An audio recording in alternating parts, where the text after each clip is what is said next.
Hi everyone, welcome to my movie channel here today. I'm super excited and so stoked to be here today. As we all know that I'll be making the trilogy movies and the Quadrilogy films in the MCU. Like, I love the trilogy stories. The Quadrilogy stories because with the Quadrilogy films, like Thor has done 4 movies same as the Avengers movies because they're the main event, so we are going to include that as well. So there's all 7 of them, how I will put them together. But let me know in the comments below, guys, what is your take of how would you put them all together? From the worst to the best. So let's do this. I'm so stoked and so excited, so let's get into this. For the bottom slot, as we know, the number 7 is the Iron Man trilogies. Why is that on the bottom row? So we're gonna get into it. As we all know that Tony Stark's trilogy started in the first Iron Man movie. To see how Tony Stark built his suit in the cave. And Albert Einstein, as you know, the villain for Iron Man, really wants to become the villain. As we all know, he was started working with Tony in the Stark industry, and everything went downhill with Albert Einstein. And that's what I love about the first Iron Man movie. It's such a great story, great outtake of it all. Then out of the first movie, it went downhill a little bit because in Iron Man 2, we have the Whiplash, the main villain in the movie. That's one cool thing I did like from the movie.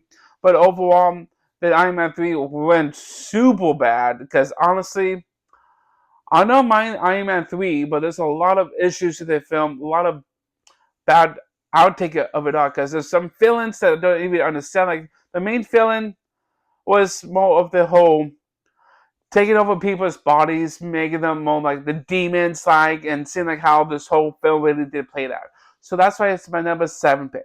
For my number 6 pick, it is the Thor quadrilogy films. And in this one, I wanted this to be my number 5 pick, but for one reason, because it's for a movie set, because there's a lot of good stories, great scenes. Like the first Thor movie to introduce the Asgardians, like to see from Asgard to Earth. And in the second Thor movie, that wasn't the best one out of it all because that's how the whole movie did went downhill with the reality stone, the ether. And even though that with that story was decent, wasn't the best one of it all. But when it comes to Thor 3, Ragnarok, that was one of my favorite Thor films in this trilogies. Like, coming from me, Ragnarok is such a great movie, honestly, in my opinion, because seeing the Hulk going up against Thor, wow, that's a movie well spent to watch it. Like a team up together, taking down his sister Hela, the goddess of death. And honestly, it was a good movie. I love it all. Then after that was Thor, Full, Love and Thunder, and with that story, I like it a lot because I like Christian Bale was involved as Gold God Butcher. Everything else went a little bit haywire, but some moments in the movie, there's some dark moments. Like, when Gold the God Butcher took all the kids and New Asgard and went down to his own realm.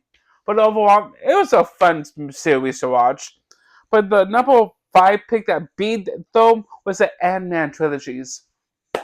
And honestly, I'm okay with that because honestly, Ant-Man, Paul Rudd. Don't get me wrong with Paul Rudd here, guys, because Paul Rudd is a comedian actor.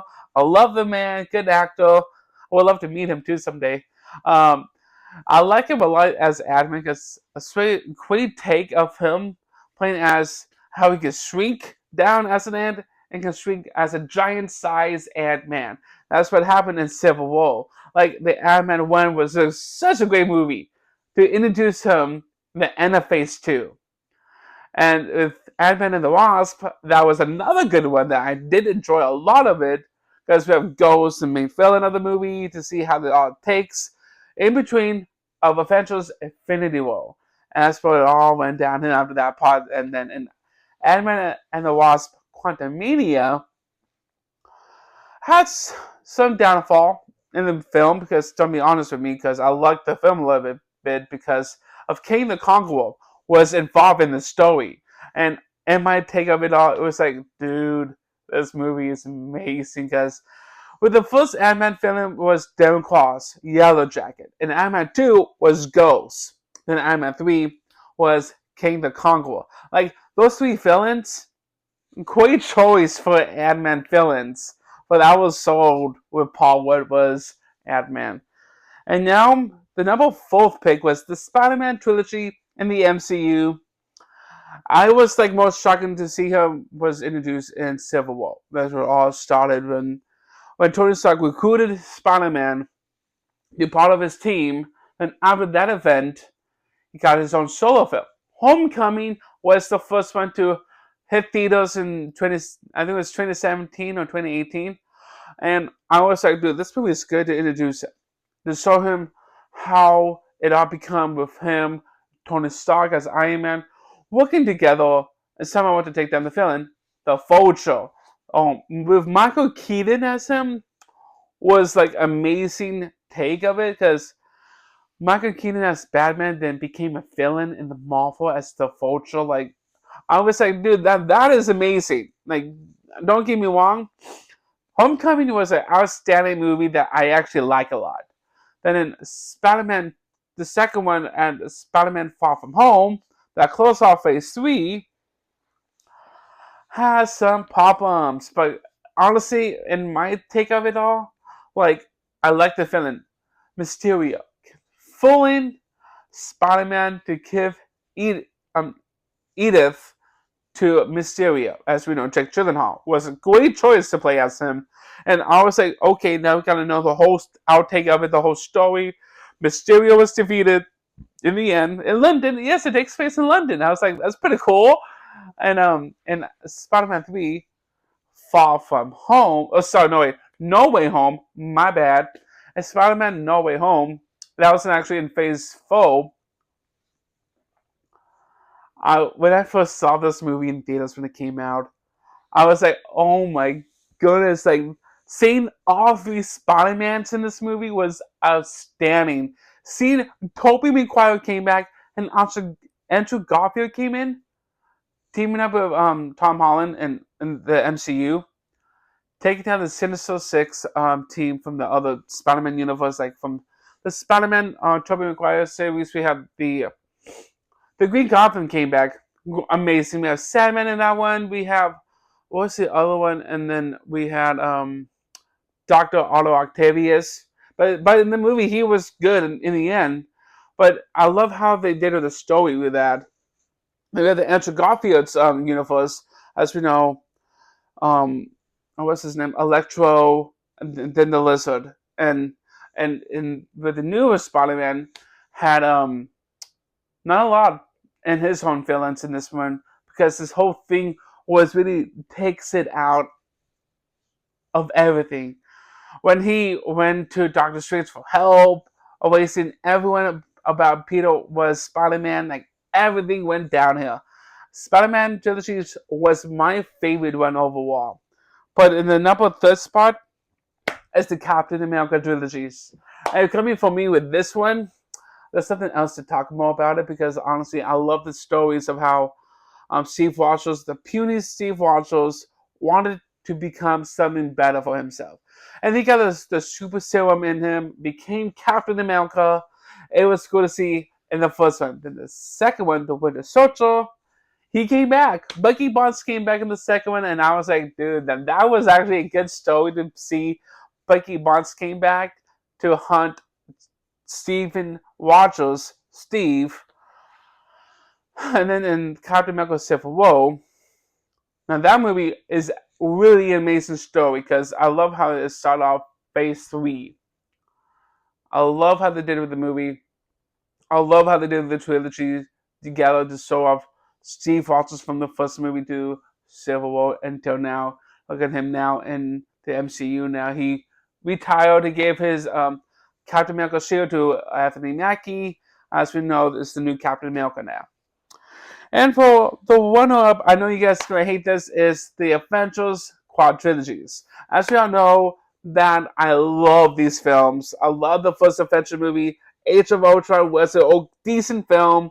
I love the villain too because honestly, Ultron was amazing as James Spacey that voiced him. Then Avengers Infinity War. There's nothing else to say about that film. It was amazing. Then and Avengers Endgame took it all, making it a well put film with the Avengers movies. The first Avenger was Loki. Then we have Ultron and Age of Ultron. Then Infinity War and Endgame was basically Thanos. And honestly, I love how they did with this whole films. Really outstanding. The number one pick for me was the Guardians of the Galaxy trilogy. And that actually beat the Avengers films. Like I was like, wow, like with the Guardians of the Galaxy film, I do have to say I love the stories how they got recruited from Peter Quill to as Star-Lord. Then we met Rocket Raccoon, Groot, Drax, and Komoa, basically the daughter of Thanos.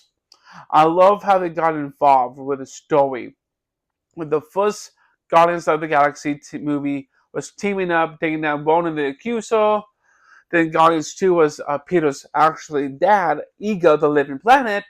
And the third one was High Evolutions, basically more of a Rocket Raccoon story arc. Now that's why I love about the Guardians films. Such a great story, a space superhero movie, a great film overall. And I want to say, guys, thank you for coming in, um, checking me out of how I rank all these films together. I'd like to know in the comments below as well. But let me know in the comments below what other stuff I should work on too with the Marvel content here, because I'll be making another playlist on my YouTube channel. So honestly, if you guys want to subscribe to my channel down below or down over here, feel free to join the family. There's a lot more videos to come out, more movies I'll be watching too as well before December comes. If you want to be notified by my videos, hit the notification bell icon as well. Bye everyone.